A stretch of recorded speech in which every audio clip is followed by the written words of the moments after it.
This is two dudes making noise, talking about pro wrestling on the podcast. Big up boys, big loony guys. We be throwing down the rhymes, kicking it live, representing the Lone Star State every damn time.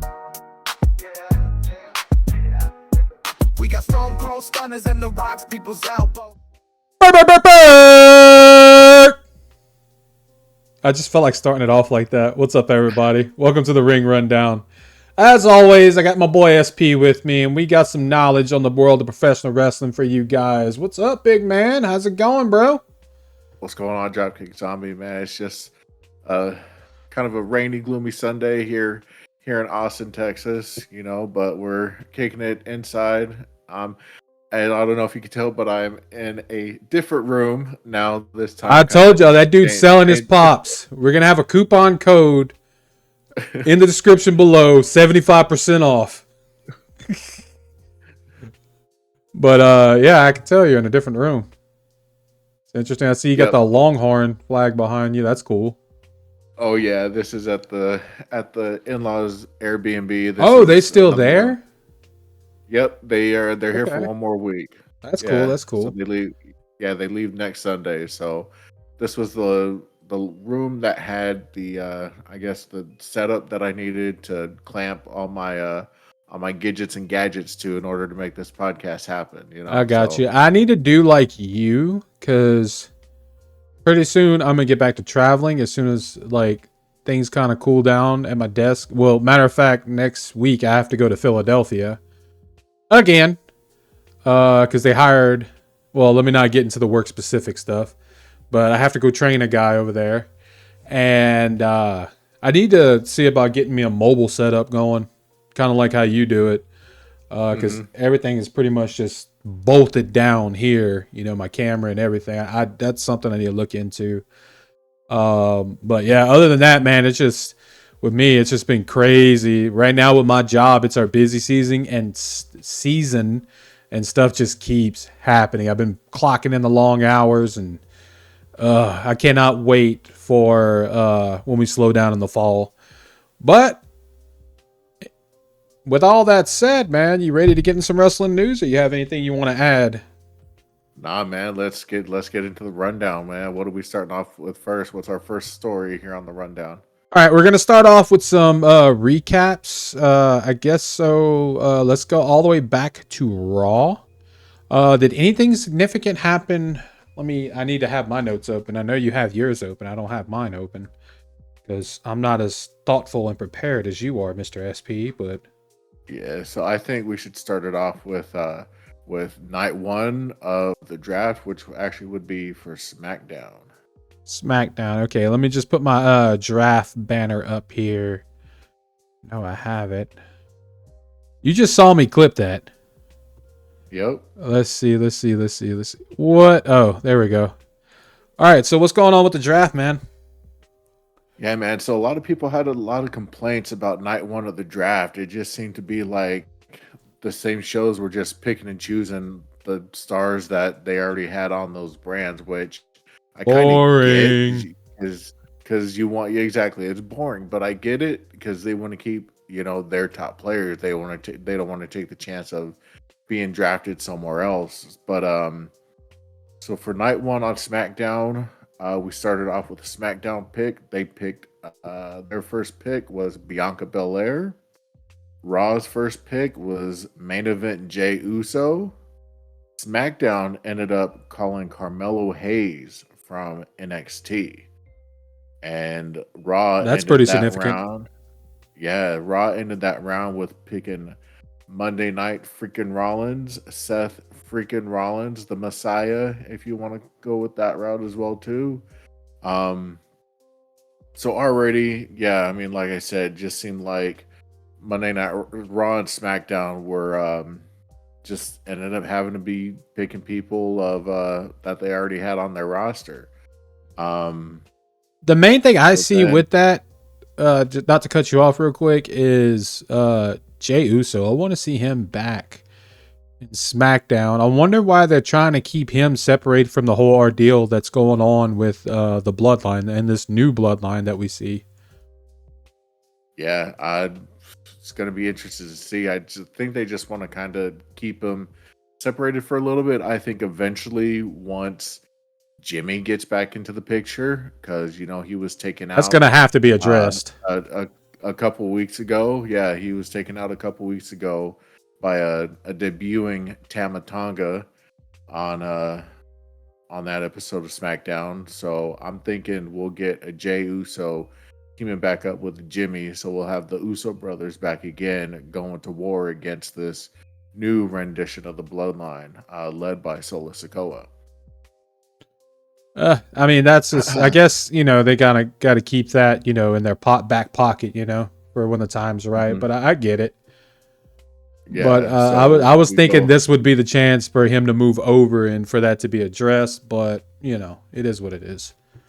I think they will here in due time down the road. So now going into round 2, again, it's still more. It just seems like more of the same. SmackDown picks Randy Orton.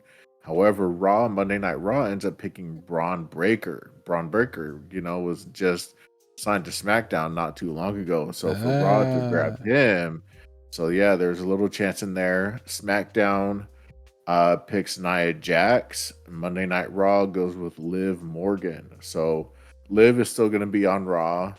SmackDown now has Nia Jax in their roster, so that's going to be something interesting to see. Maybe we'll get another Jade Cargill Nia Jax face off like we saw in the Rumble. So that might be something to look forward to as well. Yeah, I mean it's interesting. The big takeaway from that is definitely the Braun Breaker. Like he just signed to SmackDown. That's kind of Yeah, odd. it was just earlier in April, I believe, wasn't it? Yeah, it was like maybe a few weeks ago. Yeah, It was so it wasn't too long immediately ago. after Mania that it was announced that he was with SmackDown. hmm But no, he was actually signed to SmackDown prior to Mania, so may have Yeah. been March. So all we know is now going on to round 3 of the draft for night 1. SmackDown keeps LA Knight. Yeah. Monday Night Raw keeps Ricochet. SmackDown keeps the Bloodline, being Solo Sikoa, Tamatonga, and Paul Heyman. And we'll get into this, but we do have an official new member of the Bloodline. We will get to that in During our our backlash segment. in our backlash segment. Yes, and Raw will keep Sheamus. So, like I said, just another round of. It just seems like This has to be the boringest one I've brand. seen.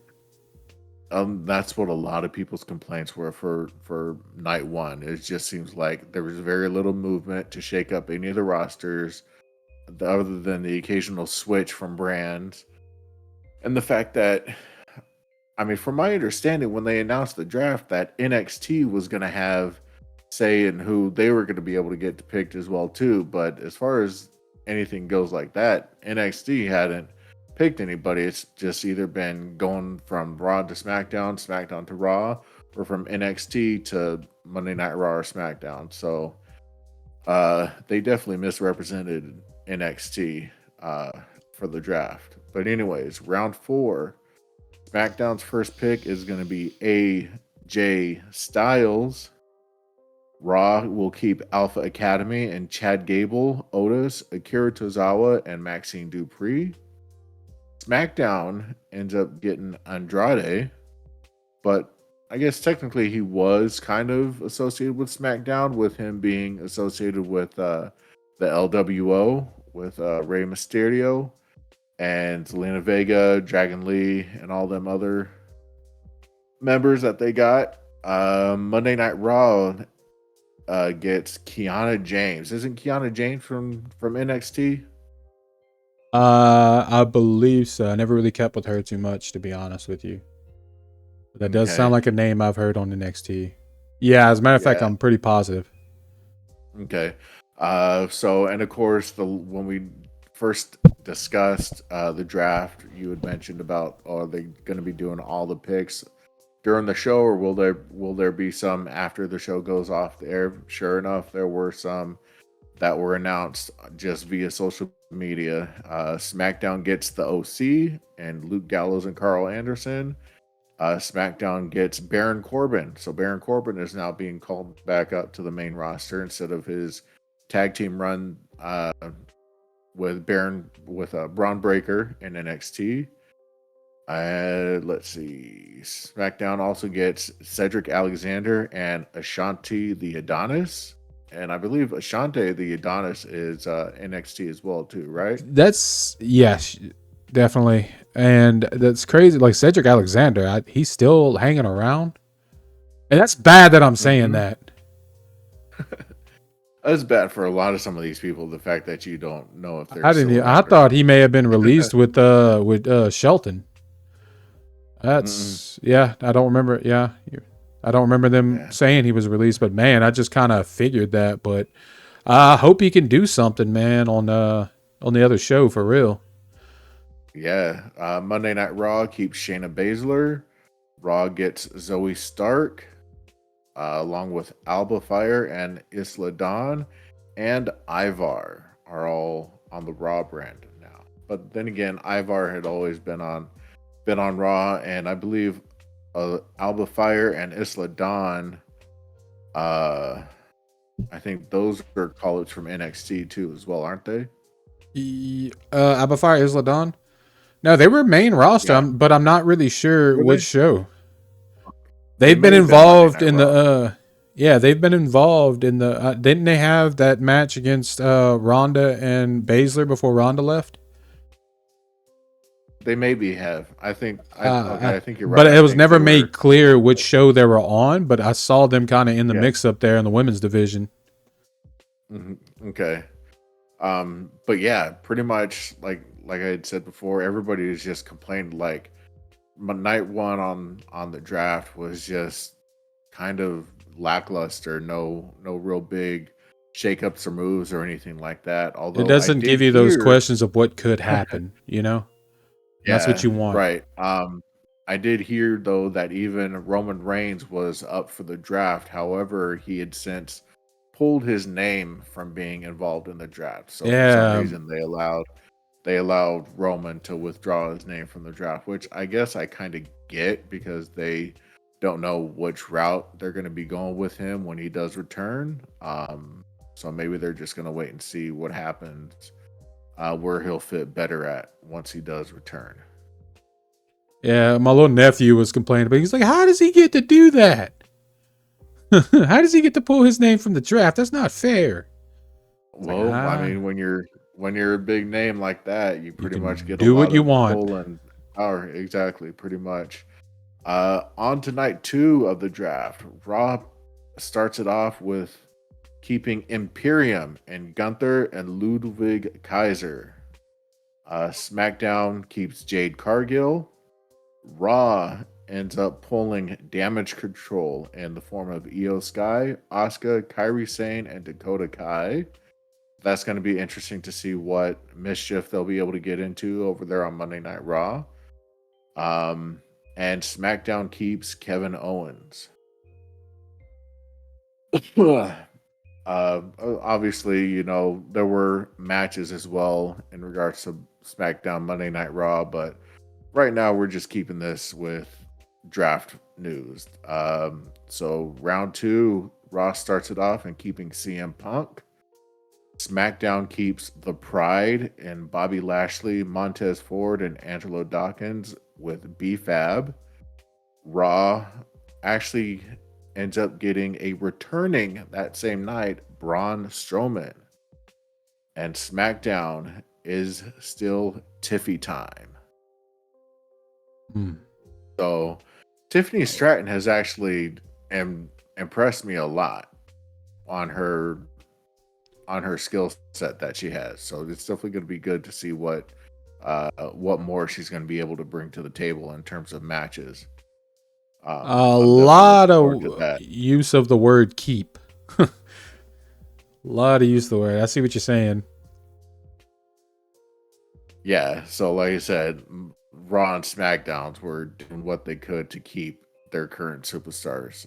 There was absolutely no shaking up and the roster at all.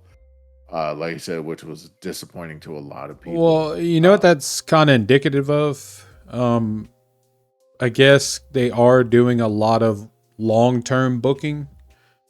So that could be indication of that. Hey, we have all this set up for later. Let's not throw curveballs at it and mix it all up. Is what could be what we're seeing here.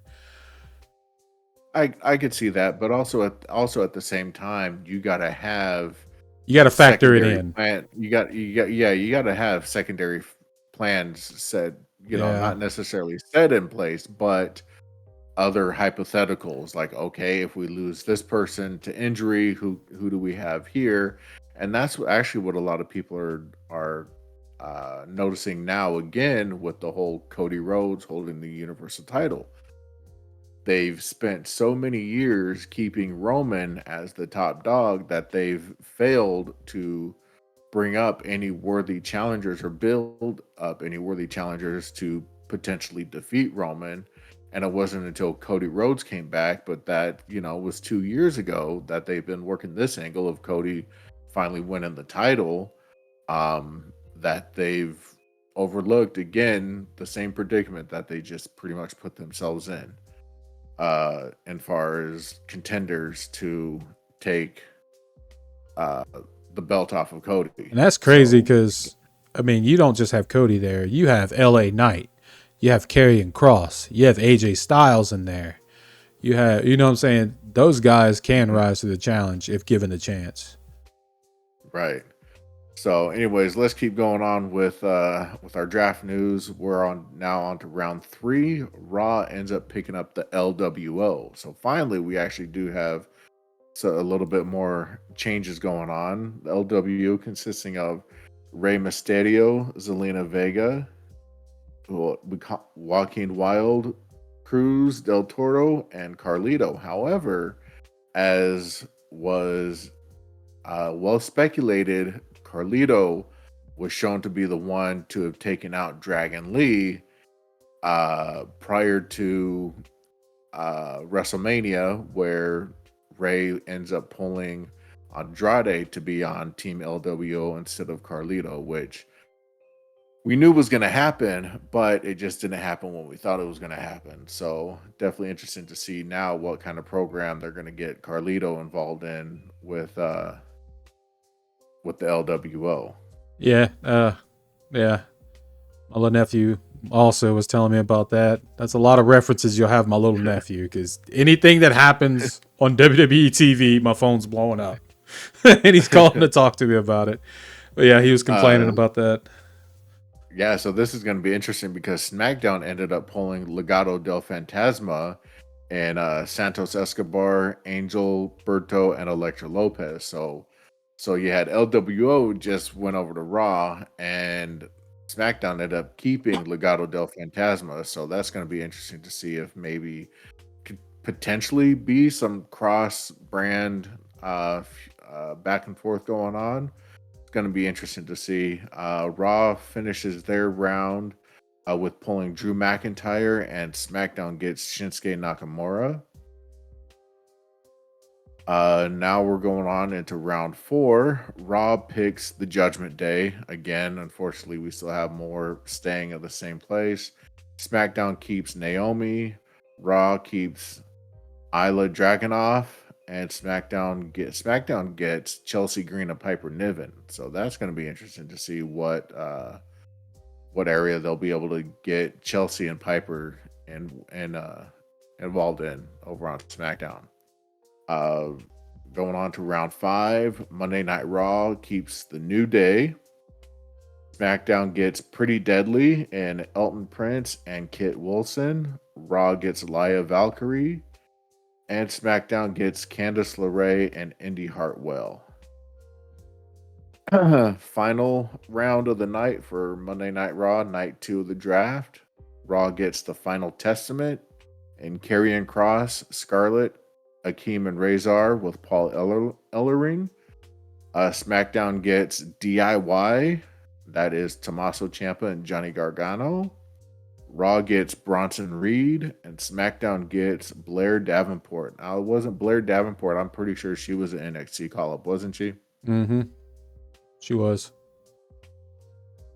Okay, and of course, again, Monday Night Raw, after Raw went off the air, we have our social media announces on who got drafted to where. SmackDown gets Apollo Crews, Giovanni Vinci, and Tegan Knox. Raw gets Natalia, Kaden Carter, and Katana Chance. Still same. Raw gets Odyssey Jones and Dijak. I knew Dijak was going to be in it. Didn't I call that? Yeah, along with Julius Creed, Brutus Creed, and Ivy Nile. So we got the Creed brothers and Ivy Nile on Monday Night Raw, along with the New Catch Republic. So Pete Dunne and Tyler Bate are now over on Monday Night Raw. Yeah. So the most interesting thing was the call-outs from NXT, in my opinion. Other than that, which I mean, it seems like they're doing anytime they have a draft nowadays. Yeah, but I mean that's bad to say that that's the most interesting thing. There's no switching up. There is some, but I don't feel like it's nearly enough. Oh yeah, no, definitely. A lot of people were calling back for the automated one. Remember when they would do it on the Superstar Shakeup or whatever? Yeah, Superstar Shakeup. But remember they would do it like up on the screen, kind of like the old video poker ordeals or whatever. You know, I remember exactly. It wasn't called a draft. It was called the Shakeup or something like that. Or it was like a lottery theme thing. Yeah, there you go. The lottery theme thing. So they either need to bring that back, like they did on the Titantron, or bring back the old style bingo tumblers and have the general managers pick out of there, you know? Yeah, I remember that too. I remember that's how the Dudley boys got separated. Mm-hmm. Yep. That was the draft between Vince McMahon and Ric Flair. Flair was over Monday Night Raw, and Vince McMahon was over SmackDown. And yep. And Flair, I think, pulled Bubba Ray Dudley, and Vince pulled Devon Dudley, and they even admitted that was one of the worst decisions for them to ever make. Yeah, we got Reverend Devon there, and which was a pretty cool character. It was, and then that's how we also got the introduction to Deacon Dave Bautista. Remember that? Mm-hmm. Remember the Deacon? Mm-hmm. After Leviathan, there was the Deacon. Mm-hmm. Yeah, so like I said, a lot of people are hoping that WWE needs to change up how they did the draft this year.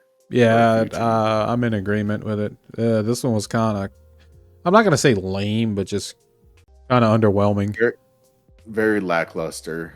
Yeah. And it might as well shouldn't have even had a draft televised if they're going to do it like this. No, they shouldn't have. But yeah. So maybe just do a a Twitter, like social media draft, and not make this big of a deal out and build up this much excitement for it, you know? Yeah. When your rosters are pretty much keeping a majority of the same people, aside from the occasional trade or call up here and there, I think NXT should have had a more dominant role in being able to pick who they wanted for their brand as well, too. The fact that they weren't is kind of upsetting. Go real crazy with it. Get Seth Rollins a NXT run again, you know. But you know, yeah, it's shown that some of those demotions are not. I wouldn't necessarily say demotions back down to NXT. They help. Oh yeah, definitely helped them. I think it big time. Saved Baron Corbin. Saved Baron Corbin. Dolph Ziggler had a big resurgence when he went down to NXT and challenged for the NXT heavyweight title. Like you said, Baron Corbin, Finn Balor as well. He had another good. Oh, I forgot about him, that he went back down for a little bit. Mm-hmm. Yeah, that is true. I totally forgot about that. Yeah. So if anybody out there listening, if you have any ideas on who SmackDown should have picked, Raw should have picked, NXT, do you think NXT should have had more of a say in who they got to pick as well too? Let us know in the comments. Heck yeah. What's next on the docket, sir? Where do we go from here? What do we got? let's go. Do you want to do some wrestling news between AEW and WWE? Do you, Sure. anything on any shows as far as matches really caught your eye? As far as any of the shows that we have, as in Rampage, Dynamite, SmackDown, Raw, did anything significant that we need to cover here that you can think of? Or do Let's you go want to get with, straight on to the Backlash talk? let's do a couple of show recaps. So let's Okay. start it off with some Dynamite. Boom. Alrighty, so pretty much we still have the ongoing feud involving Trent and the Best Friends. We finally found out where Chuck Taylor lies in the whole situation. He came out, looked like he was gonna embrace Trent in a hug, but Chuck Taylor stopped and said, I always thought you were a piece of shit. And then, Oh, I boom, didn't even see that. boom, clocks him with the mic. And they really were best friends. Huh? They really were best friends. What the hell? That's crazy. That's a swerve right there. I thought nothing would ever come between them. Unless his name was Rocky Romero. That would be the only. Mm-hmm. But yeah, that's and good swerve. They actually, Renee Paquette actually even asked Rocky how he felt about the whole thing, and he said, "I am completely out of this. Like, I hold no allegiance to anyone. I'm just here to be a professional wrestler and do my job."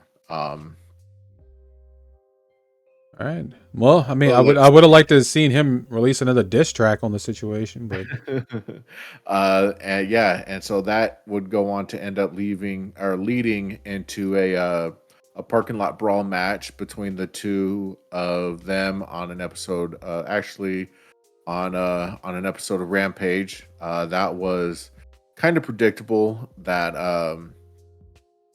Trent was going to end up winning, but after the match, of course, he blames Orange Cassidy for what Trent was about to do, and that was smashes Chucky Taylor's ankle with a wrench through a car window. And just this past Wednesday night on Dynamite, Orange Cassidy came out to say that Chuck Taylor won't ever be able to wrestle again. Of course, we've always heard those lines before they end up coming back and being able to wrestle again and kick some ass. So is he going to be out with? Well, he was already out, wasn't he? Mm-hmm. He was out with an ankle he was out with an ankle injury. Just barely got cleared to be able to perform again, and then. So do you think this is a way? So do you think this would be a way to get him a longer healing up time, or do you think it's going to be a quick, rapid, come right back return? I think this is just going to give him more time to heal up. Makes sense. I know, because I know traveling while you're trying to recover from injury prolongs the injury recovery time. So I think this is just a way just to keep him to extend his leave, I guess. Keep him at home so that way he could heal up and be able to come back and lay a full on beat down onto Trent. Okay. So we had the Willow Championship celebration interrupted by Mercedes. Of course, we get the wild accusations on who it was that attacked Mercedes.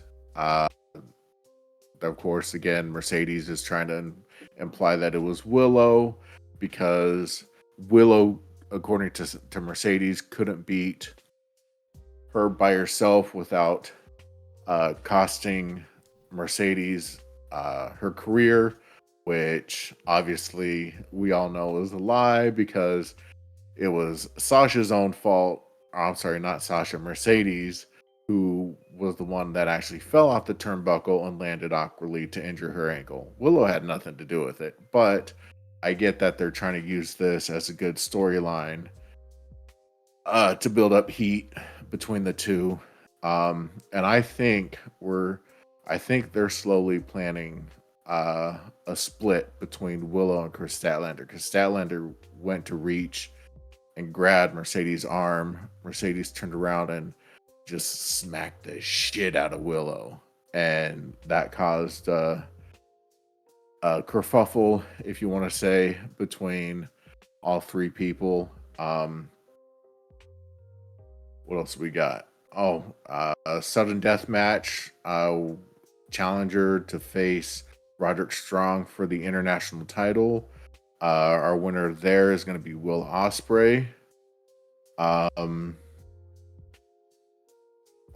Potentially Will Ospreay, and Kyle Fletcher to end up leaving the Don Callis family via Don Callis antics. Because as we know, Will Ospreay has decided to retire the Tiger Driver 93. And of course, Don Callis is saying, it doesn't matter. You're the best wrestler in the world. You should go out there and use every gift you have in order to beat him down so you can win that title. And then, of course, Fletcher tries to interject and Don Callis shoots him down. So I think we're going to see a split with Fletcher and Ospreay leaving the Don Callis family, which I think should make for really good, interesting television. I mean, I know Don Callis family is kind of down a member with Will Hobbs being out on the injured list and Takeshita coming and going as often as he can, just with him living over there in Japan. Yeah, I haven't heard much from him very much lately. That's true. He came out and actually appears to be going to be challenging John Moxley for the IWGP World Heavyweight Wasn't title. that the last significant match he had was with John? No. Who was it with? Oh, it was with Ospreay. Okay. Yeah. I haven't really heard much from Takeshita to be. I kind of forgot about him. That's true. Yeah. Yes.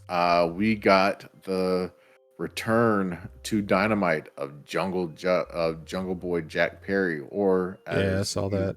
Or as the scapegoat Jack Perry, and we actually saw the reunion, so to say, between him and Tony Khan, and I knew something was going to happen. Sure enough, Jack gave that little smirk towards the camera, popped him in the gut with the microphone, and the Elite comes out, hits. They're trying to help him up, and they end up hitting their moonsault pile driver onto Tony Khan, and which leads to our first news topic. Yes, Tony Khan in a neck brace. Now this is actually so. We just had the NFL draft. What was it, last week or the week before? I believe it was. Yeah, I don't really keep up. Not just this past week, but the week prior to that. Tony. The reason why I know because I saw the news on it.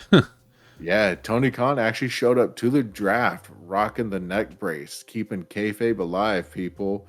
And what a lot of people I think had to say was that in order for Tony to sell it more, and I kind of agree with this, not have him moving his head as I was worried that he would do that. He did that. Yeah, he did it a couple times, and what they should have done was the full neck brace, the one that keeps your neck stationary. Well, yeah, to where you're having to turn your whole body to look. That would have been fresh. That would have been, if you really wanted to sell it, that like, you're really like injured, the car crash neck brace.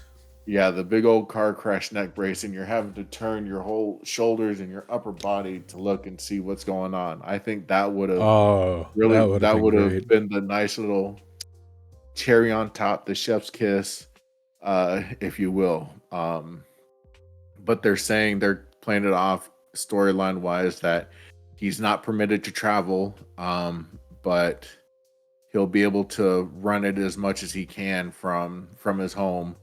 And I think he's got, other producers and stuff in the back that are helping run. Hopefully this is an indication of him kind of laying off the reins a little bit and maybe letting some other people get in there, Right. And my story was this is going to start to bring in support, like it's going to set up a team Tony Khan versus a team Elite, you know what I'm saying? And I think this might be a way to bring in Motor City Machine Guns Hmm. as like the That's tag some team good idea. to go up against the Bucks. That sounds, yeah. I think that would be a great idea. That's some smart booking, man. You need to write Tony Khan. I think that's an excellent idea. Yeah, and we're gonna obviously gonna go. Seems like that's something gonna start to happen because also going into our Dynamite recap, we had just this past Wednesday, we had the return of Kenny Omega. And did you see his return and his promo that he I didn't gave? see his promo. No. Yeah, so pretty much he was talking about his diverticulitis, and everything that he had to go through in order to get himself better. Once he brought that out and explained his whole ordeal with potentially dying, surgery potentially, may or may not have to wear a colostomy bag. But he said, regardless of that, he's definitely been missing being in the ring. So he's definitely looking forward to getting back into the ring. Just not 100% sure when that'll be. He still has to weigh out his options. But I'm thinking, so to end his promo on Wednesday night, he called out the Rainmaker, Kazuchika Okada. Says, when I'm better, how about we get you versus me, and we actually will find out who the best wrestler truly is. This would go on to lead to a surprise attack by the scapegoat Jack Perry, which in then turns brings out not FTR, sorry, but the Bucks to go and lay waste to Kenny Omega, followed by the reemergence of FTR to kind of even up the odds. Unfortunately, the damage to Omega is too severe that at the end of Dynamite, he is seen being stretchered off into an ambulance to start off Rampage, because we had Rampage right after Dynamite just this past Wednesday. And this has caused Sorry about that. If it seems like I'm distracted, I just remembered some other news that I wanted to discuss with you. Okay, So we'll get into that here. I'm finishing up. So essentially, I wasn't trying to disturb you. I was trying to do it on the low key, but it didn't work out. We are now on the emergence of Team Elite versus Team Omega. I'm going to assume because Team Elite, the new Elite, have further added injury to Omega by flipping him over while he was on the stretcher and laying another beat down onto FTR backstage. So Lovely. this is definitely going to lead into an interesting series of events involving Omega and the new Elite, along with obviously FTR is going to be involved in it somehow. So it's probably not going to be the Guns. It's probably going to be FTR kind of in there. Potentially, but they could also bring in the Guns as well too. The Guns to take on Matthew and Nicholas Jackson, and then FTR to take on Jack Perry and Okada. So that I think would be definitely a good 8-man tag to see happen there. Okay. So let's see. Moving along. Anything else in the AEW world that we need to discuss, sir? News wise or just recaps on the shows? Do you have any more recaps that need to be addressed? Let's see. We got I think this match was actually really, I know, we're trying to cut down on time and stuff like that, but Swerve versus Claudio for the AEW title. Oh, that was going to be good. That one was a good one, but there were definitely some good counters in that one. Looked like Swerve was trying to go for the stomp, but Claudio stood up, caught Swerve on his shoulders, and when he dropped him, hit him with a nasty European uppercut. Oh, I remember when he used to do that. Yeah, and there were definitely some good counters and counter to those counters. But that match definitely was a really good one. Ooh, another thing. I'm loving this feud between Deonna Purrazzo and Thunder Rosa. This is getting to be really, really good. And I'm thinking we're getting the heel version of the virtuosa Deonna Purrazzo. This is going to be the version you need to look out for. Because when she showed up as a babyface in AEW, it was working for her, but it wasn't getting her the results that we want, So with this turn into a heel that I'm thinking we're gonna get, this is gonna be the one that's gonna come in and just run dominant over the women's division. Gonna be interesting to see. I do like heel Deonna Purrazzo. I had never actually seen her as a face until this point. But of course, I never really paid that much attention to her. But I do like her work. So yeah, this is definitely going to be a good program between them. Only thing, Brian Cage, man, we just need to figure to do something better with him. He had a match with his match that he had with Claudio should have been more dominant on Brian Cage's side than still him screwing my boy over, man. Than him just getting a little bit of offense on Claudio that he did. Your monster, like if you want your smaller guy that you're trying to get over, if you want your smaller guy to try to get the win, you got to have your bigger guy kind of beat the shit out of him, beat and down then him on come him, back at the end and find a way to win. Sorry. And that's why Mikey Whipwreck, you remember Mikey Whipwreck from ECW? That's why he was so popular, because he constantly was getting his ass kicked every match. But he'd find a way to pull it off.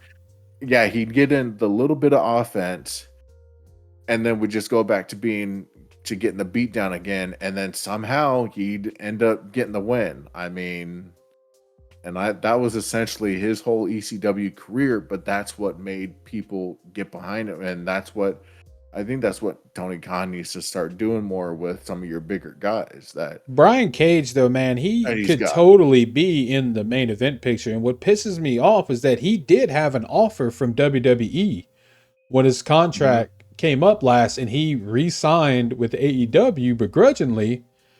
And they're still doing the same thing to him. And that should have showed him something, that, hey, he didn't take his ball and go to WWE. He stuck with it, and they still doing the same shit. Yeah. I mean, he had said that when he re-signed with AEW, ultimately it was going to be the best decision for him. But I think he definitely should have renegotiated, try to get his push done a little bit more. That's at contract negotiating time. That's when you kind of have more leverage to your disposal. And I hope he's not getting to the point in his career he's just worried about being comfortable rather than getting his stuff in. You know what I'm saying? Mm-hmm. Rather he's just, okay, they offered me more money, less, traveling, less dates or whatever. I'll go ahead and resign, which I understand. And I'm not saying I wouldn't be the same way, but I hope that whole creative, you know what I'm saying? Like, hey, I want to actually do some shit. I hope that's not gone at this point. And I'm not saying it is, but I just hope that ain't the case. Right. Another match I'm kind of looking forward to is Serena D versus Toni Storm at Double or Nothing. That character, the Toni Storm, that shit's gold, bro. Like it picked up more with the addition of Mariah May, adding more into the story. Yes. But Serena D, man, she is a technical wrestler masterpiece. I mean, without a doubt. Serena D, the match that she had with Mariah May just this past Wednesday night on Dynamite, that was a work of beauty. I mean, she was hitting just beautiful, just motion and eliminate uh and delivering her move set, her skill set was just spectacular. And she is definitely called the professor for a reason. I mean, she has done her homework as far as being technical wrestler and just very skillful in her holds and everything. That's gonna be a good match. Um, So, you ready to get on to some wrestling news, or do we have anything else? yeah, that's I know a lot. So one last thing, a lot of people are making the comparison between Cora Jade and Sky Blue. Um, I wouldn't know. This I'm not sure about. So you go ahead. um, so and a lot of people are making the comparisons because Sky Blue had a match with Willow Nightingale just this past Wednesday on Dynamite, the Manitoba Massacre match.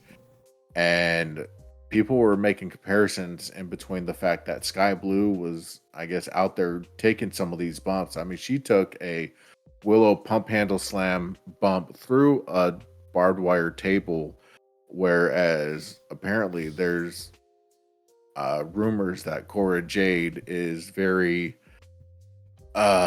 scared of those kind of things. I guess a lot of people were saying that if she were to be in that kind of match, that she would just run away and hide and not be involved in it whatsoever. So the fact that Sky Blue is, and as tiny as she is still going out there putting on, those kind of matches and stuff like that, just shows to Some grit. professional, yeah, the grit, the professionalism, stuff like that, what she's willing to do to put on a good show. So this is going to be definitely interesting to see it. Reminds you of a certain guy that paints his face.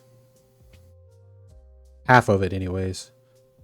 A little Darby Allin. A little Darby Allin action there. Yeah, so I mean, definitely the shots are still kind of going on between AEW and WWE, not by other people, but it's something that's gonna keep going on forever. I mean, it was going on when WCW versus WWE, and even with other promotions. So this is definitely going to be something to see if there may be more to it than what we're just seeing now. So anyways, let's get on to our next bit of news. What do we got going on now? Let's see what we have on the docket first. Did you want to get onto our backlash discussion, or do you want to do some news topics?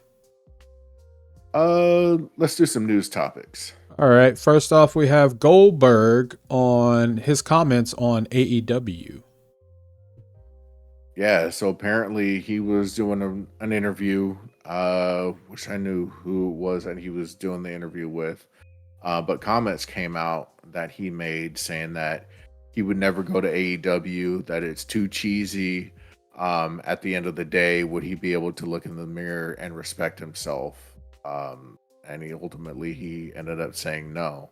However, Tony Khan has since come out and said that he and Big Bill Goldberg over here have met many, many times and have actually worked out, or were in the process of working out a deal for him to come over. And Tony Khan states that Bill Goldberg was actually very interested in working for AEW, but obviously, ultimately, talks fell through, and Billy Bill over here has gone on to be very disparaging towards AEW, saying they're cheesy. He can never work there. He can't work there because he can barely freaking work. Exactly.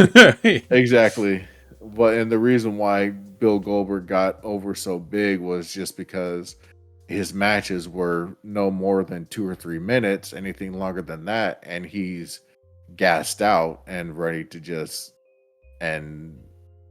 just call it quits, pretty much. So it's kind of something coming from Big Bill Goldberg over here saying, "No, I can't do it." But let's be honest here: AEW is not a match for Bill at all. Like, we all know AEW is where you go to see high work rate matches, and that's not Goldberg's forte at all. His is more of the show element. His little 3 moves: spear, spit, jackhammer. Match is over.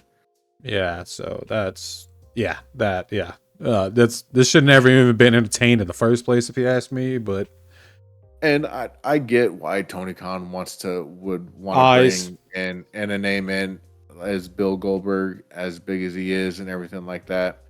In my opinion, he isn't worth the $2 it takes to print his check. So It is what it is.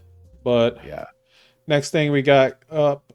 This is one I just saw that just came across my desk. Oh boy, Scotty D. This is gonna be a quick one. He's making some moves silently, bro. He just filed a trademark with the United States Trademark Association for a classic wrestling promotion name called Maple Leaf Wrestling. Is he going back up to Canada to start his own little show? Maybe so. I mean, that's what it seems like. It's very vague right now, but that's something. He filed the trademark, and he was granted the trademark. So That's great to hear. I mean, Scott now he D'Amore, filed it in the man, U.S. is the thing. So filed it in the U.S. or up in Canada? U.S. Let me look up the right here. Let me double check. Let's see. Yep, the United States patent. Yep, he filed in the United States. He was granted So I it. wonder where. Nice. I wonder where he's gonna base it out of. It's gonna be something interesting to see. You think maybe an up north promotion, like maybe like a Minnesota or something like that? Or Well, I know he had a school in Michigan, so okay, Michigan. That was where I was gonna say next. Yeah, maybe he could. I don't know. Maybe put in a word together with little Violent J and Shaggy 2 Dope. See if maybe they could start exchanging some wrestlers and stuff like that. Get some JCW guys over into Scott D'Amore's new promotion. Maybe send some guys from Scott D'Amore's promotion over to JCW when they do so maybe shows. my question is it a promotion, or maybe he's just going back to training, and maybe it may be a training school with some shows. But it's interesting to see. I want to see this guy do some stuff creatively. I wish AEW would have picked him up, but it seems like he's making his own moves, but just silently. Mm-hmm. Could be a thing like what Booker T does, because he has his Reality of Wrestling school, and then they also put on shows as well too. In fact, same thing with the Rhodes Academy Wrestling with Dustin Rhodes that he does. He trains, and then his people also put on shows as well too. So could be the same venture. I mean, definitely. Hey man, this is just more winning for the fans of wrestling that there are out there. Options. More and more options, because for too long it was just been WWE, and obviously they suffered from it because they were just doing the same stuff over and over again, and it just got to be the same mundane, regurgitated nonsense that they had been putting out for the longest time. We're definitely in a renaissance of wrestling, and I'm loving every bit of it. Let's see what else we got. What do we need to move on? Oh yeah. Okay. Camille going to AEW. What's the news on this? Yeah, so apparently she had actually been signed since February. So maybe they're just trying to figure out where to inject her in. Maybe this could be a debut we get at Double or Nothing, possibly the fallout of the Serena Deeb Tony Storm match, or the fallout of the Mercedes Moné Willow TBS title match. But from footage that I've seen, people are saying, "Oh my God, Tony, what are you about? What are you about to unleash on AEW women's roster?" And apparently, it was a video of her in a hardcore match, just completely obliterating her opponent. So this is definitely going to be something to see. She's one of my favorite right now. Like, God, aside from like Bianca Belair, I've been watching Camille, and she is a beautiful woman, and she can go. And So she's tall too, right? she's Isn't she she's like close? deceptively big. I've seen her in person. She is tall and she is big. Yeah. The only information, the only knowledge I have of Camille is the one match that she had in AEW when she was still the NWA Women's Wrestling Champion, and then And she got yeah, some that's pretty much it. and she That's got pretty some much it. she got some toughness too because she comes from the laundry football league, the Oh, lingerie football league. Yeah. the LFL. Yeah, that's where she came from, and so she's tough, bro. She's a Durham, North Carolina. I don't know if you know much about Durham, but that's a tough city. So yeah, she got some grit with her. Now, how do you mean tough? Is it tough as in like it's It's like projects hood ghetto type tough, or is it just like both. I both? mean, yeah, like when I was a bouncer, I bounced at a club in Durham. Uh, there was times where I was doing, DoorDash on the side, and I'd have to go into Durham, and you know what I'm saying. But it's a tough city, man. So So okay, so it's kind of like a what is it, Roadhouse with Patrick Swayze in the yeah, booth. yeah, it's a tough city. So I was surprised when she said she was from there. I was like, ooh, she's from Durham. It's right outside, like literally, Austin Cedar Park, Uh huh. Raleigh, Durham. You know what I'm saying? Okay. Okay. So yeah, but I'm glad. I want to see her. I don't know why it's taken this long. I've been wanting to see her on a bigger stage for a long time now. Not talking down on NWA Power, but I want to see her in front of more people because she has Mhm. an it factor, son. Okay. So Yeah. Who do you think she would be a good opponent for? you want me to go any opponent I wanted, or just keeping it with AEW, AEW? AEW. Yeah, let's go AEW. Hmm. Right now, I'm really impressed with Willow, so that would be good. Okay. Let's see. I would love to see how the interactions she would have with classic Tony Storm.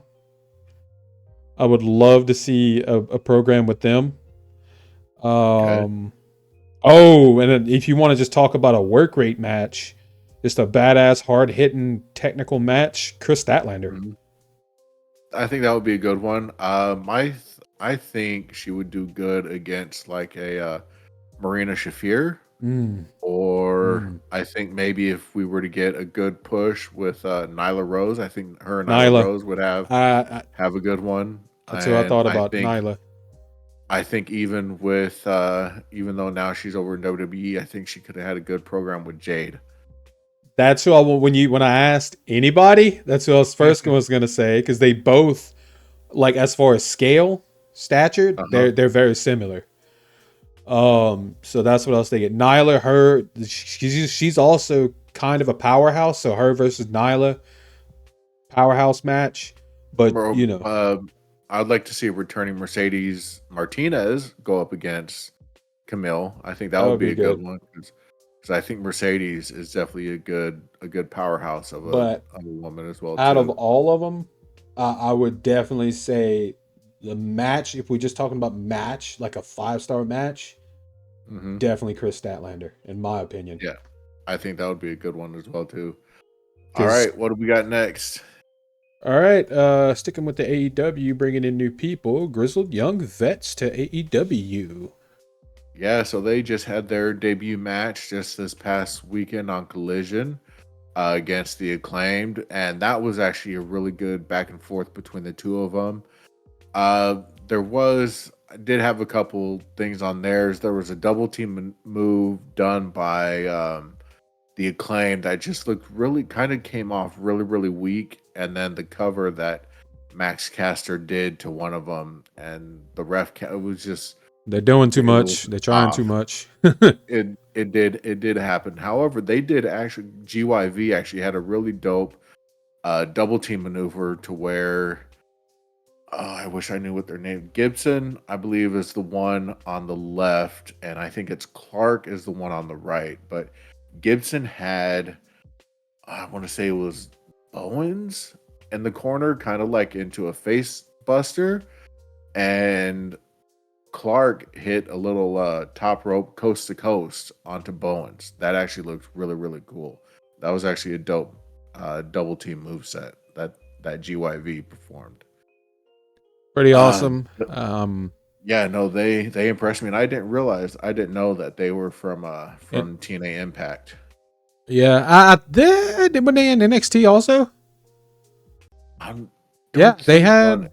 Yeah, they were in NXT. I think they were one of them, not recent, but I think maybe the last round of. They were quietly let go. The last round of releases. Okay. They went from TNA to NXT. They had a little NXT run, and I could be confusing them, but I don't think I am. And I think they were the last year's round of cuts. They were cut. Finally.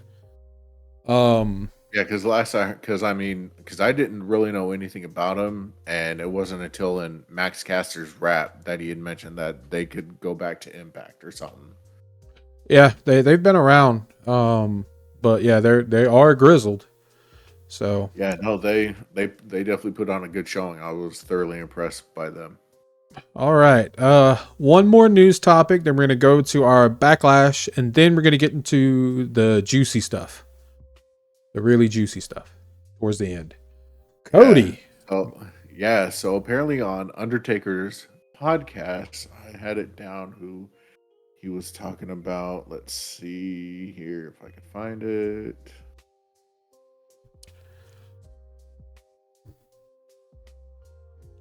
Results, nope.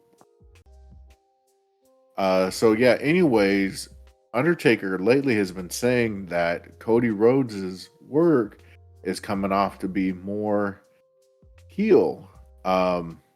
His attitude lately, ever since winning the Universal title from Roman Reigns, has been coming off as very heelish. Now, what do you think that would say to the AEW fan? What would you think that is going to say to the AEW fans should WWE somehow, some way convince Cody Rhodes to turn heel? Because that was something I don't see it. He was very adamantly against going heel when he was in AEW. I don't see how his stuff is turning heel like lately. I don't see it. But then I'm not an expert like the Undertaker. And then he could also be, an old school expert. But I think he should have been heel a long time ago. Not now. I think he's so sold as a face now that it's not the time. Because little kids love this dude. His merch is flying off shelves because kids love him. He is basically, they've made a new John Cena. He is pretty much Captain America at this point. But back in the TNA, he should have been heel for a long time. like he should have went back on his word that he wouldn't get a challenge for the title and everything type heel. I think that's what I'm gonna have to agree with a lot of people saying that had Cody turned heel in AEW, he would still be in AEW, and I think could have been their world champion, like what you said, just gone back on his word and challenged for the AEW title. I was talking about the old Cody Rhodes can't be challenged, but I'm not him. You know what I'm saying? Oh, okay, gotcha. You know what I mean? Yeah, no, go back on his word, say screw the people. You know what I'm saying? It probably pissed some people off, the AEW fans, but I hope this is not the time. It was back then was the time, not now. Right. And I'll tell you what, a lot of people are kind of starting to get upset with is Cody Rhodes coming out and saying that there would be no AEW without him. I'm gonna kind of have to refute that and say I think there would be an AEW without him, but he was definitely a very integral part in getting AEW developed and off the ground and going, I think, up and running. But not without him. He's coming off as I did that. It was solely me. Exactly. I did that. It was all me. No, I don't think it would have worked without him. The Like I Bucks, said, that the was did Bucks, he Kenny, definitely and Khan. it was, yes, with the combination of all five of Yeah. those people, yes, there definitely is an AEW. But is it solely because of him? No, definitely not. Mm-mm. And what a lot of people are saying is this is being WWE revisionist history that they're having him do Mm. because they're also now the announcers, especially Michael Cole, were saying that he was a leader of the Bullet Club. He wasn't a leader of the Bullet Club. He was a member of the Bullet Club, but he was never officially a leader. I believe Jay White was He a tried leader. to be. Yeah, I remember you saying that he tried to be, but he was never an official leader Uh, of the Bullet Club. yeah, he tried to And be, and he tried to kind of sow some deceit to make his way to leader, but it never worked out for him. no, I believe Jay White was a leader of Bullet Club, wasn't he? At Okay, one, wait. It was Prince Devitt, aka Finn Balor. He was the uh-huh, first leader. Then it was AJ Styles was the leader. uh-huh. Then it was taken over by Kenny Omega. Okay. Then it was Jay White. And then you Mhm. can also, at some point, all throughout there, Tama Tonga was the leader. Okay. So yeah, those were the leaders. It was never Cody.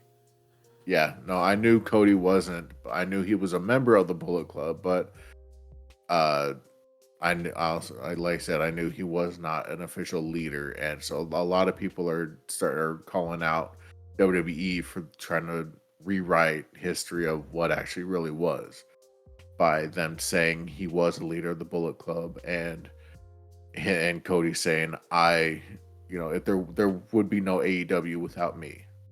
There Yeah. would be. Were you an Well, that's integral just part them. in the development of it? Yes, but AEW I think still would have come around. Yeah, it would have been in some way, shape, or form. But Hmm. yeah, and then that's crazy that they said, because I watched and paid attention to that whole thing of the Bullet Club. I watched their whole history. I was in with the Bullet Club back when it was Fergal Devitt that was the leader. And Right. he was never, I remember the whole thing. I watched every episode of Being the Lead. I watched every episode. I was in New Japan Pro Wrestling subscribed on my TV. I watched all of that, and he was originally there. He was like he sewed in some deceit to go up against Kenny originally, and that wasn't even originally supposed to be Cody. That was supposed to be Adam Cole. That was going to be his part, the part that Cody played. But Adam Cole got Okay. picked up by the WWE, and they replaced Adam Cole as Cody. Cody wanted to be the leader, and so he started trying to get people to slowly turn on on Kenny Omega. But then they all were like, "Hell no!" and they turned back, and that's when you started the whole Bullet Club Gold. Originally started was when Kenny was kind of ousted by Cody, still not naming Cody the leader. It was still Hmm. Kenny, but he was kind of ousted. But no, Hmm. he was never an actual leader of the Bullet Club. I think if I were to ever go to a WWE show again, I think I'd probably make a sign that says Bullet Club leaders and have, like I said, Finn Balor, AJ, Omega, and then do an asterisk, not Cody or something. Yeah, but he was never an actual leader. He was kind of a villain to the Bullet Club, but kind of Right. a double agent kind of. Yeah. Alrighty. What do we got next? Okay, so before we get to the juicy stuff, we're going to go ahead and start doing our little recap of Backlash. All right. Coming to us from France. Oui, oui. And yeah, good show. I really liked how they started off the Bloodline versus Kevin Owens and Randy Orton. yeah, just a straight on brawl. Then they had to make it a street fight. I thought it was a pretty fun match, and we actually had a debuting of Tonga Loa.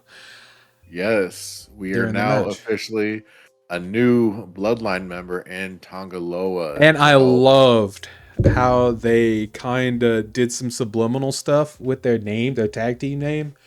because Michael Cole goes, like, yeah, this is all out guerrilla warfare, and it's been Tonga Loa's destiny to come to the WWE.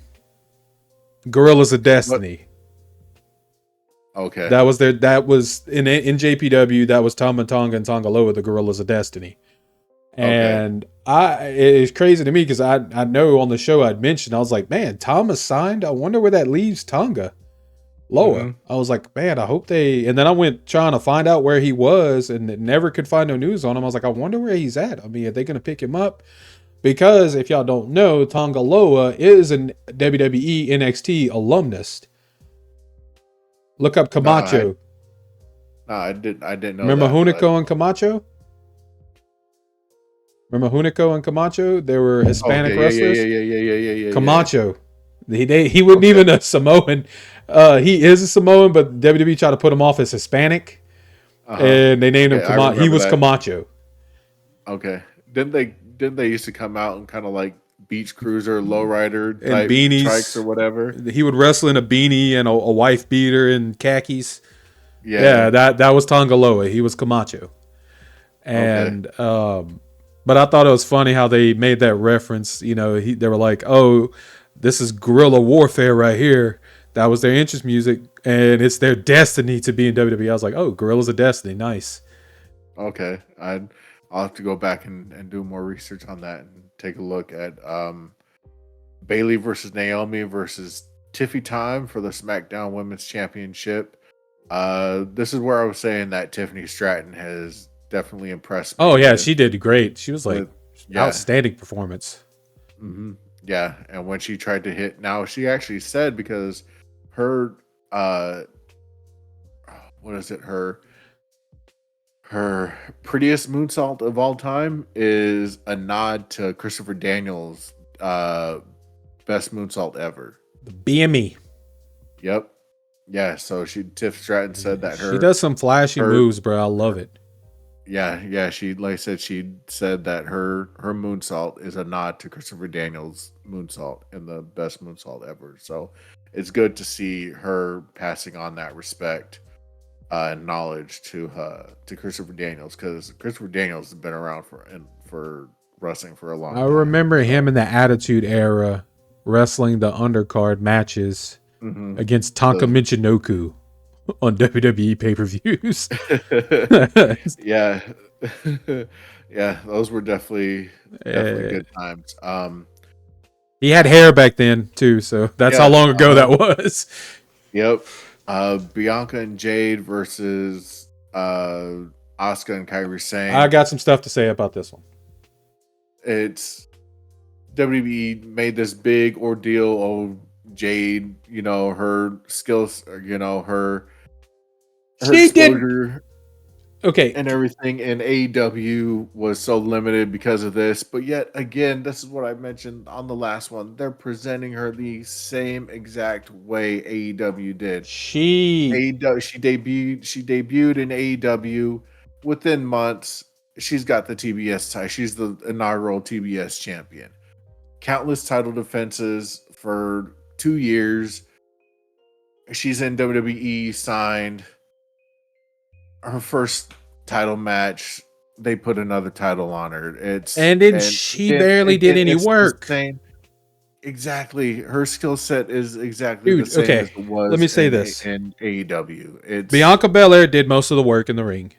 But really, the stars of this match who carried it, who impressed me, the Kabuki Warriors, they were on a roll. They looked awesome. They carried the whole match. They made them look really good, and it just goes to show you how good the Kabuki Warriors are, and how good of vets they are, because they carried that match and made them look good. Bianca is not as green, but she is slightly, but she's way better, leagues ahead of Jade. Jade had some cool spots, and she did some very flashy moves, but it just wasn't many of them. Well, what was it like that? That whole thing with the handspring onto Jade, and then Jade picking her up and slamming her back down onto. It was clumsily done, but it was cool. Yeah. That whole where the finish that she did to Kairi Sane, that whole little like she picked her up and put her, then like That's as she did the same thing to Sky oh Blue really? in AEW. Yeah. So that was a So she's repeat of doing the what same thing. Okay. she's doing the same work skill set that she was doing in AEW. It's So all again, that this is time she's been spending with and the, Shawn Michaels at the no, and of Performance course, Center. and then of course you got your WWE. Oh my god, that move was so awesome! Like, okay, apparently you need to watch earlier in Broaden the your day. horizons. Exactly. Don't don't come out and criticize her for being in AEW and then not knowing anything But about her and the then seeing her in WWE and then oh my god, she saw that. No, if you really break it he down, barely had any match time in there. It was mostly Bianca. yep. And then really the Kabuki Warrior, like I said, all the testament to them. They did wonderful. They made them girls look good. And it was because Mhm. they are that good and they were the stars of the match and they really kept it going. I was really impressed by the Kabuki Warriors. Yeah, They did so awesome. then we had Damian Priest versus Jey Uso for the heavyweight title. Obviously, Damian Priest retained, and then Cody versus AJ for the Universal title, and Cody ended up retaining. That was a damn good match. That was a good classic wrestling match with Cody and AJ. Yeah, so I didn't get the chance to watch the whole entire pay per view. I got We were you. busy all day yesterday, so I was uh, just catching the updates when I Go could. back and So watch just that match, AJ versus Cody, and they both did awesome. They sold well. A lot of tension in the match. Pretty good high spots. that's Hard hitting at times. It yeah, was really the good. few small like 20-30 second clips that I'd seen throughout the day, uh, it looked like it was a really good match. AJ at 40 something years old, 42, 43, still got it, bro. He didn't miss a beat, son. He Yeah, doesn't do all no, the flashy stuff he used to do, but the man could just flat wrestle. He is a modern day. Okay, yeah, I'm on his penis right now. He is a modern day Bret Hart. I'm always on AJ's penis. Nobody, everybody that knows me knows that's the truth. All right. I get what you're saying. I get what you're saying. But yeah, no, like I said, overall, the Backlash card was fairly decent. The street fight match between Kevin Owens and Orton versus the Bloodline was really good. The debut of Tonga Loa was really good. AJ versus Cody was really good, but I mean, it wasn't. Yeah, I'll have to go back and watch that one, and then the triple threat for the SmackDown Women's Championship. Tiffany Stratton, like I said, really impressed me with what I was able to hear and watch at the same time. Yeah, it was a Um, good. It was a. I'd give it a 7. yeah, I don't know what I would like. I'm not 100% sure what I'd give. 6.5, 7.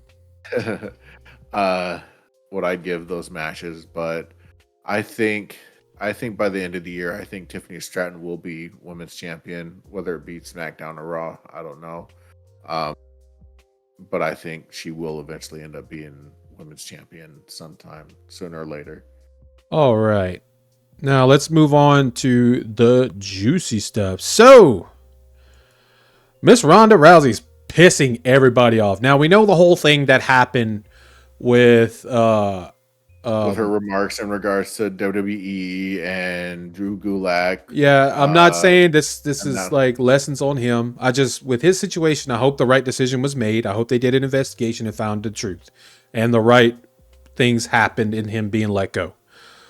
This is Mhm. not at all taken away from that situation. This two things could be true at once, but she is pissing off a lot of people, not just in the WWE, but Nope. also in the UFC as well.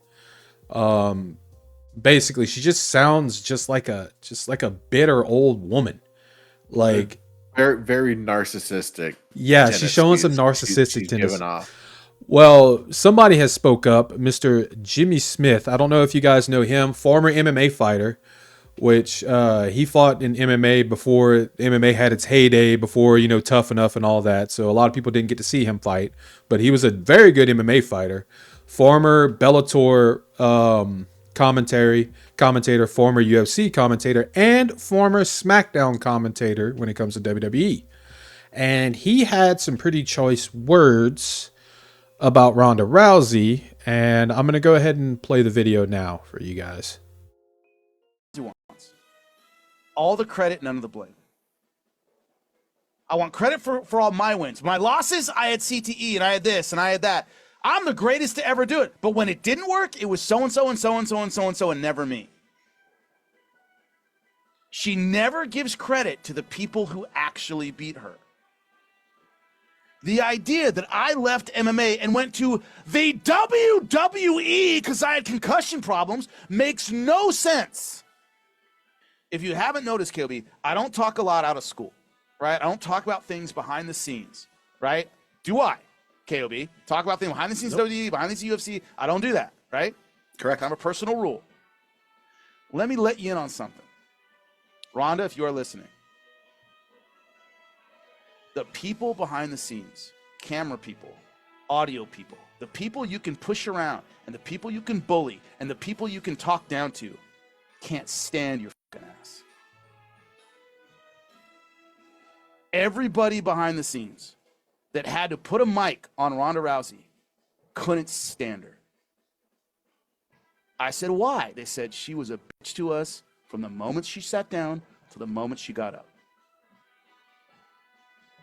Like it's our fault she has to do this interview to hype something in her next fight, and she's just miserable, and she's mean to us, and we can't stand her. They were cheering when she got knocked out. This is what I was told. Because those are the people you can be mean to and rude to. And they can't fight back.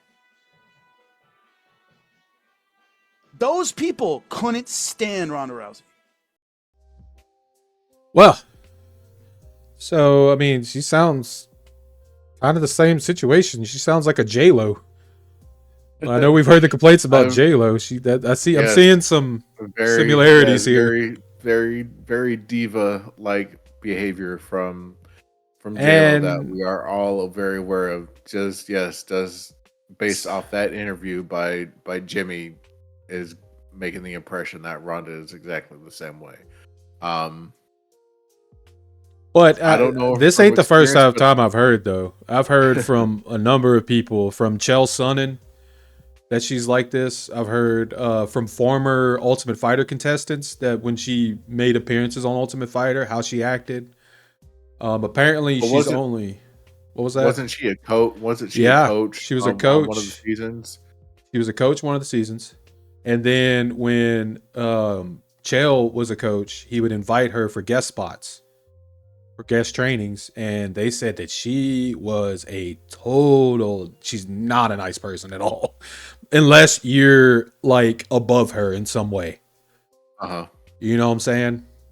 Like, unless you're, but like to the normal people, like, like people like staff and people that, doing the mics, the camera guys and stuff, she's a complete asshole to them. Or even like, younger fighters, like the Ultimate Fighter contestants or whatever, she was not friendly to them at all either. So this ain't the first time I've heard this about Ronda Rousey. Honestly, I could see that being true about her. So yeah, I mean, she cried after her first loss and she blamed it on everything else, but maybe, hey, this girl it was Holly Holmes night. She had a good showing. She got it done.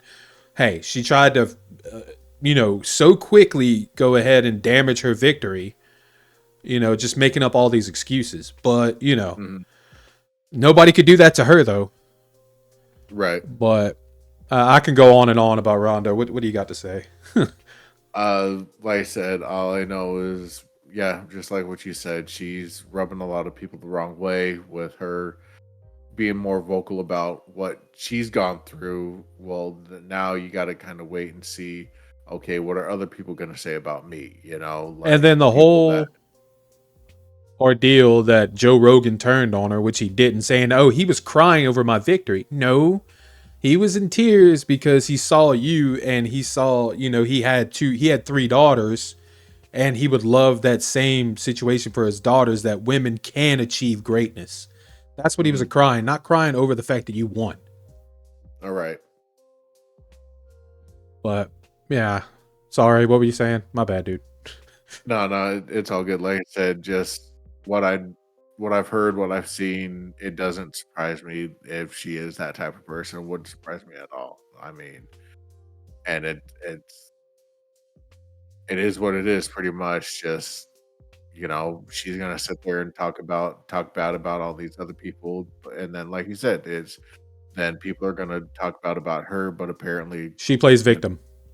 yeah, She does that every time. yeah, And it's not, I mean, some of the stuff that, okay, yeah, like the Drew Gulak stuff, that should have been brought out. All this other stuff, she's promoting her book. She should be out there talking. She's promoting her book. And this may, she might be killing her book at this point. But she's doing it too much now and going on too much about it. And the way she's going about it just seems so damn bitter. mm-hmm. And it was somebody, especially with a storied career like hers. She should be happy, look back on her career and look fondly on it. Not sound like a bitter old lady. Yeah, look at everything that she accomplished and just right off into the sunset with it. She accomplished something that not a lot of women were able to do in the sport of mixed martial arts. Let alone, You better hope this is a #1 bestseller, because she burnt a lot of bridges. That's what it seems like. So, anyways, what do we got next? All right, we're moving on to keeping with the juicy stuff.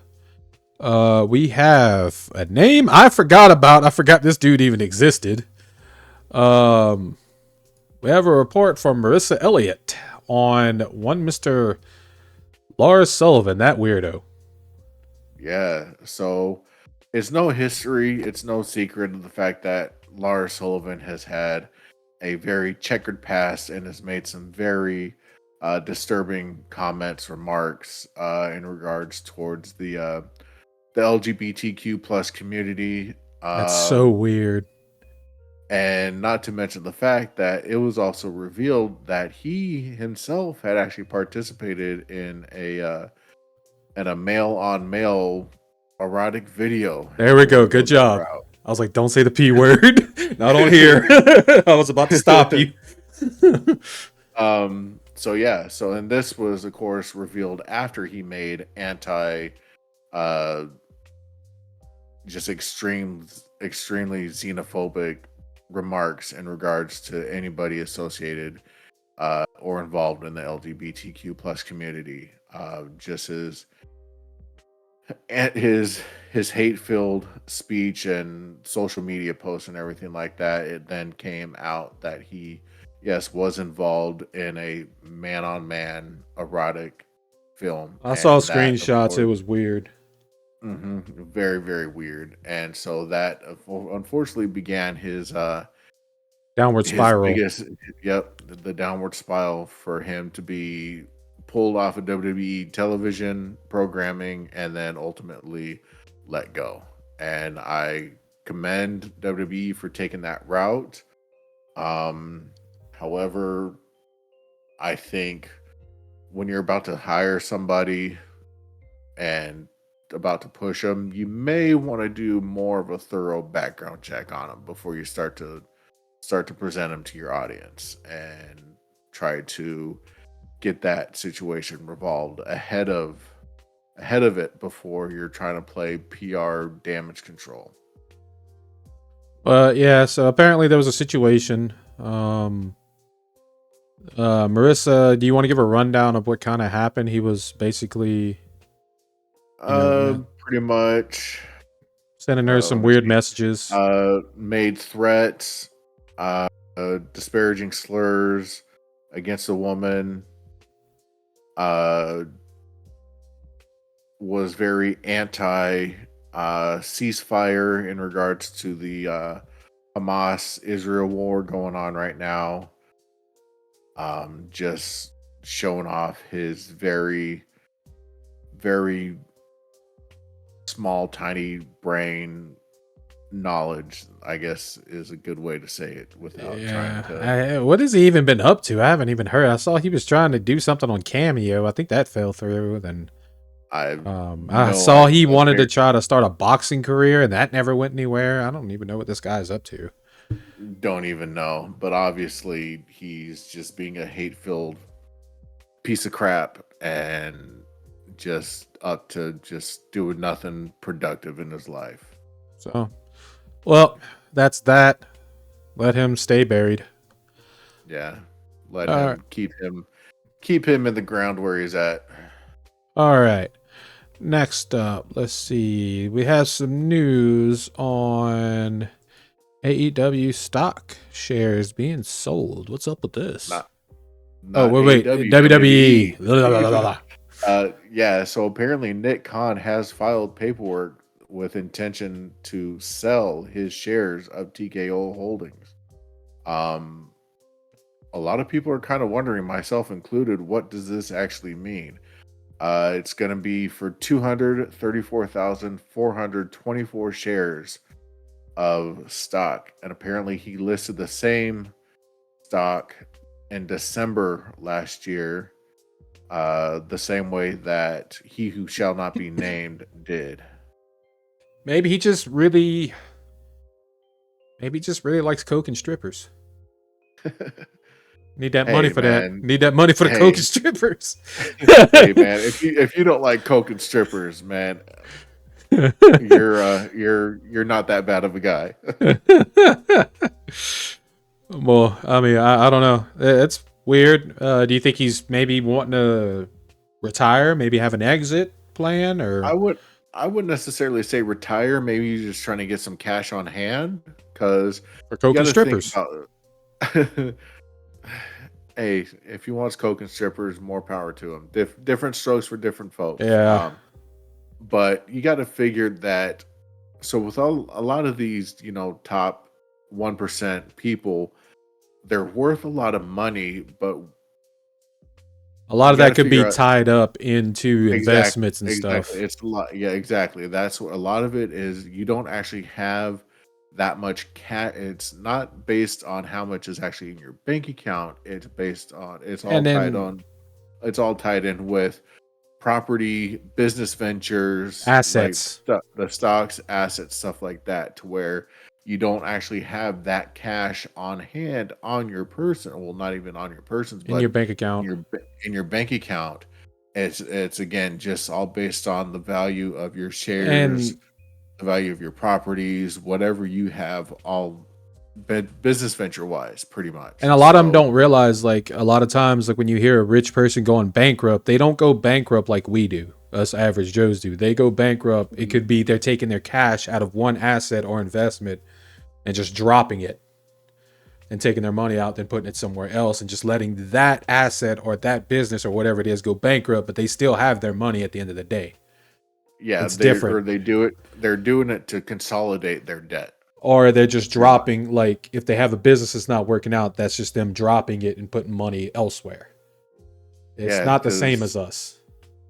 Right. So essentially, they're not, again, like you said, they're not doing it because they're broke. They're doing it to save resources and just pull their money out and put it somewhere else a lot of times. Yeah. And unfortunately, there's a lot of businesses that do that also to get out of paying people as well, too. Yeah, that's another big part of it. Caveat right there. Mm-hmm. So bankruptcy, there's multiple different meanings on bankruptcy, as well as just wanting to cash out your shares so that way you just have some cash on hand. So, yeah, maybe he just needs some money in his bank account, and that's the best. I'd do the same thing. I wouldn't care about the shares. I'd be like, give me the money. Right. But that's my broke ass thinking, brokey ways, saying. That's probably why I'm not a billionaire right now, because I wouldn't know how to make investments. I just put that shit in my bank account. Apparently you're putting all your money into coke and strippers. So no, I have another addiction that's way worse. It's called video games, baby. That's, Look, that right there is your coke and strippers. that's Your my video coke and games strippers. is your coke and strippers. So Yeah. my coke So. and strippers is probably going to have to Pops. be at the time. Yes, it would. Yes, it would have been Pops. But now I guess all the retro figure, that they're putting out from our youth, like the Ninja Turtle stuff, Power Ranger stuff, NECA and all that. NECA, the NECA, nostalgia. It's just Uh, nostalgia, just trying to recapture what I had back when I was like, I went in down. my single digit years age, so I went down that rabbit hole while I was also a video game collector, and I was like, look, I can't have two addictions, so I had to get out of the toy collecting because it was going bad. Like I was starting to get obsessed, so I had to let that go. And just stick with the video games. All right, we're getting off track here. What we got next? All right, so apparently, from what we're hearing, we are now seeing the end of the PG era. Yes.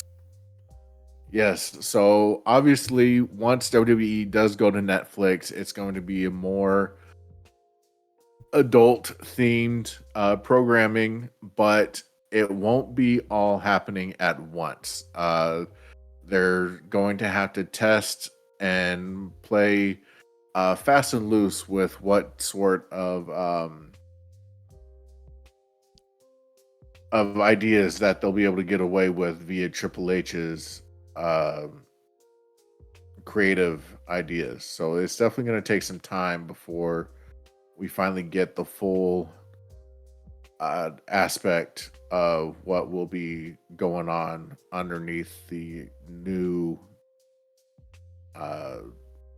rating system that WWE will be putting out for their content. Let's see if I can find more about it.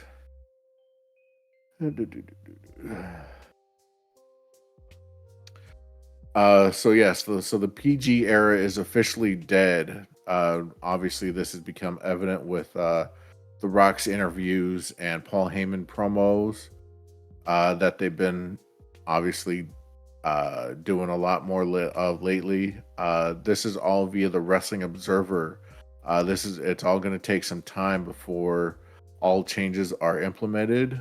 They're going to be experimenting with the Triple H era on what will work with fans and sponsors. So they got to test the waters to see what language obviously is going to be allowed to use promo wise, content or social media wise, what they're obviously going to be able to get away with.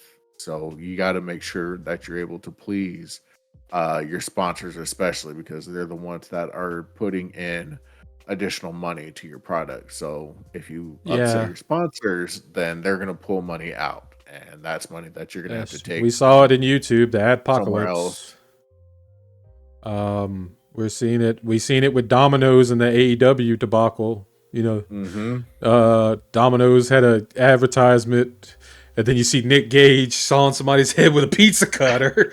You got to watch for stuff like that. You got to keep it. We love to see it, but I'm not sure Domino's did.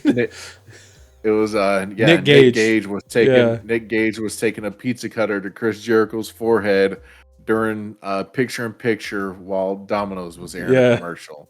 Yeah. So you got to watch. You got to keep your investors happy.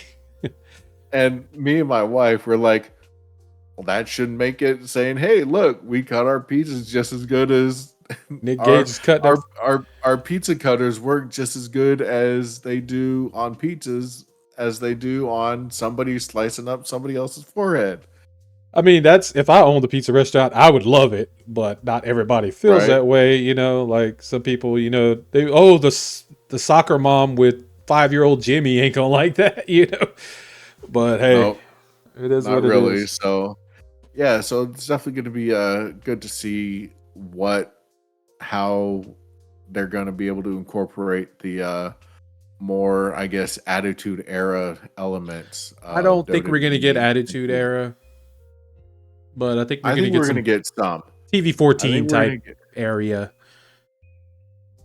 I don't think we're going to see Sable pulling her titties out on on live TV or the DX stuff, but I think we're gonna see a little more edgy. Yeah, definitely will be a more edgier content that they will be putting out once they go to Netflix. We're not gonna be inducting anybody into the McMahon Kiss My Ass Club. Nope, that is way long gone now. Yeah, unless we have the Helmsley Kiss My Ass Club, but no, that whole segment needs to die. Die! I never want to see that again. That was so disgusting. It was, but again, it was acceptable at the time of what was going on and what was allowable in the world of professional wrestling, sports entertainment, I should say. Could we at least have Stone Cold with the ability of actually giving the middle finger again? At least that, instead of he's doing this. Like, oh no, he's doing like that. And, no, we need the fingers back up. Like, right. Can we at least get that back at least? Yeah, I agree. Well, all right, what next? I think that's about it, man. Are we missing anything? We got Tony's Brace, we got Goldberg, we got all the shares, we got dumbass Lars Sullivan, we got yeah, that's pretty much it. Anything you want to add, man? We got, what about the director of live events for AEW? Oh yeah, let's skip right over that. Thank you. Boom. What we got? Yeah, from Bull right into AEW has hired a brand new director of marketing for live events. So hopefully we will now be able to start seeing fuller packed AEW shows. It seems like they're slowly starting to get there again. I know they haven't done too many shots on the hard cam side of the arena, but from what they have, it does seem like the seats over there on that side are starting to be a little bit more fuller. His name is Jeremy Flynn. Apparently he was with Professional Bull Riding Association for the last couple years. But he has now been hired on to be the new senior marketing director of live events for AEW. So hopefully this will, with the team that Tony Khan is getting set into place, obviously while he is absent from AEW TV, I'm thinking this is going to start to turn, hopefully, very fingers crossed, turn things around for AEW in terms of turnout for live events. Hope it does something. Definitely, hopefully, yes, it does something. But again, we are both very hopeful for AEW because AEW does well, WWE is going to do well. WWE does well, AEW is going to do well. Competition makes the world go round. Exactly. Competition is good for everybody. And the more content there is out there, the more us wrestling fans win. It doesn't matter if you're an AEW diehard like myself or a WWE diehard like Dropkick Zombie is, especially for AJ Styles. It wasn't always like this. This is just recent, okay? I was really on at 2 years ago. I was all AEW. I didn't allow WWE on my TV. And same here. I did not even allow it on my TV. I've had Facebook posts, but it was almost because of one guy, and that one guy is gone. So I'm liking what I'm seeing. So I was at Walmart last week, and I ran into a guy wearing an FTR t-shirt, and we got to talking about AEW. He's like, dude, AEW literally like brought me back into the world of professional wrestling. He's like, I'm a big diehard AEW fan, and he's like, I haven't watched WWE products since the end of the Attitude Era. And it wasn't until COVID hit that I started getting back into it, and I started watching AEW. And he's like, AEW brought my love of professional wrestling back, and those awesome. are the stories that people love to hear, especially. I can say there's old guys that I know that do not watch AEW or WWE and only watched when it was, Nitro and the Attitude Era when their heyday. But guess what brought them back now, and what the only TV show they watch? Power. AEW. NWA Power. Oh, I know really? guys that are like, I know some old guys that all they watch is NWA Power because it's more of the classic kind of stuff that they like from wrestling. You got to figure that the history that NWA has behind it as well too. Yeah. I mean, and that's the most important thing. That's why it's so important that we have all these shows and that we have all these options. Something for everybody in the world of wrestling, you know? Yeah, you don't have to like every single wrestling promotion that gets put out there, but And I'm not gonna lie, I've fallen off of AEW.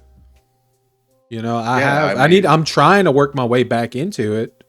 I watch my stuff that I like about it, but I haven't, and I try, but I haven't, and it sucks. It might be me, but I haven't enjoyed a full episode of Dynamite or Rampage in a while. And that's where a lot of people are also having complaints with as well too, is AEW isn't doing anything to drive reoccurring fan viewership for the following week. Like, you're gonna have the AEW diehards who are watching every single week, such as myself, well, as often as I can. But the AEW definitely needs to work on creating program that's gonna bring audience viewership back again for the following week. And I think we're finally in that era of what is going into right now. Because that's my problem. Like, nothing hooks me. Like, I'm not, you know what I'm saying? I'm not, oh, wait, I can't wait to see what happens next week. How's this going to happen? What's going to happen with this? That's going on with, like, the Bloodline and WWE. That's happening. I'm not getting the same thing from AEW. You know what I'm saying? I'm kind of like, oh, wait, Dynamite's on. Let me turn that on real quick. It's more of that instead of, tonight's, tonight's Dynamite's going to be on TV tonight. Let me, Right. And like I said, and I think where the team that Tony Khan is developing behind backstage, I think that's where we're starting to get back into, to start getting those numbers up in viewership to where they're pulling in 1 million plus people watching every single week with these storylines that they're going on. Now you're building up Swerve versus Christian. You're building up Deanna turning heel and being the heel version of the Virtuosa. This build up you're doing between Willow and Mercedes, and Willow and Chris Statlander potentially having a fallout. Trent and Orange Cassidy. We're starting to get some good. And then, not to mention, some good long-term storytelling going on. The late turn on the Tony Khan. That's good TV. Yeah, that's good TV. So I think we're finally starting to get back into getting the build up and the anticipation to tune in for the following week. So, yeah, I need to give it another shot. I'm trying, and it sucks. I hate that I feel that way now, because I was all about AEW. It's just, I don't know. I want to get back to that. Yeah.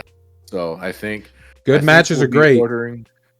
Yeah, definitely. I think we're looking at a good stacked card for AEW Double or Nothing later on this month, live from Las Vegas. Oh, that was another thing.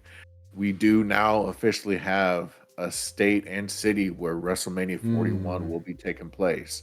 This was announced during the opening moments of the Ducky Derby yesterday and announced on social media.